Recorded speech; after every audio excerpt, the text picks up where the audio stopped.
Good afternoon, Centre for Effective Living community. Valerie Ling, clinical psychologist, coming to you live from a car park. I am safely parked, the car is stationary, but I'm demonstrating flexibility and adaptability today after my vlog yesterday where I talked about needing to actually practice this because my administrative life is in chaos. And so I am actually had an early start today, 6:30 in the morning, and then stopped to have some lunch and went to do some very important shopping before I head back. This would not have been my preferred way of doing things, but I'm remaining open to possibilities and exploring different ways of doing things that I never thought I would do before. The reason why I needed to stop off to do some shopping is because today is a very important day in my family.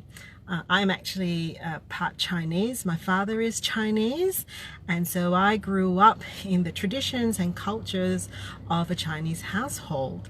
And today is actually a day where we have a reunion dinner where the family comes together for Chinese New Year reunion dinner. What it means is that adult children come home to their parents' home, bring their children if they have children, and they have a very, very special and festive meal to usher in the Chinese New Year. Which got me thinking about this concept of space at the table between adult children and parents, and just this idea that it's such an honored space to actually come home and have a meal with your parents even though you no longer live in their home. And it got me thinking about, what are some of the ingredients that make for a relationship between a parent and a child where the feeling of coming home is such a warm and familiar feeling. And I think it boils down to a sense that, I'm just waving to my friends here. Apparently lots of people are coming out of the car park from where I'm parked.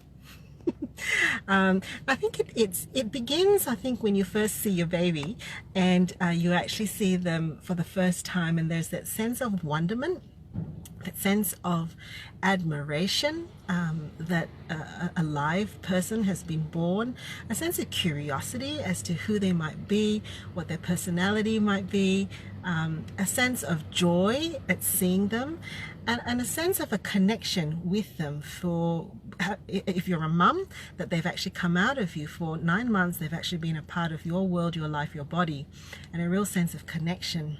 And as they grow up, that wonderment, curiosity, interest, and admiration continue to be ingredients to a warm, loving, and positive relationship. And so whether you're on the floor with them, building some blocks, or reading a book together, you're remaining curious about their world. You're remaining interested about what they're looking at. And that sense of wonderment and amazement at the growing person that they are, keep telling them. It's a wonderful thing to be told that your parents admire you for your certain qualities, for the way that you make them feel. It's a wonderful thing for children to have their parents stand as people who don't always have all the answers and are actually curious about their world and interested to know what they think, how they see things, to actually take influence from your children now and again to say, show me how it's done, or can you show me how to do this, or what you think about this. And for older children to ask them their opinions. What are your thoughts about this? I'd like to actually really know how, where you'd go with this if it was left to you. And that sense of connection then moves from being one where you're physically connected to them because they live at home with you, to one where no matter where they are, being held in your gaze, being held in your wonderment, being seen in admiration, having that real sense that no matter where I am, that's how my parents see me. That's how they will welcome me. That's how our reunion will be. That's what our connection is like. It's a wonderful thing. So I'm going to end here because I'm feeling now a little bit weird that there's been quite a few friends watching me do this in a car park. But maybe they should watch this Facebook Live and actually know that I'm just doing what I said I needed to do yesterday. Deep breaths, Valerie. Deep breaths. See you later.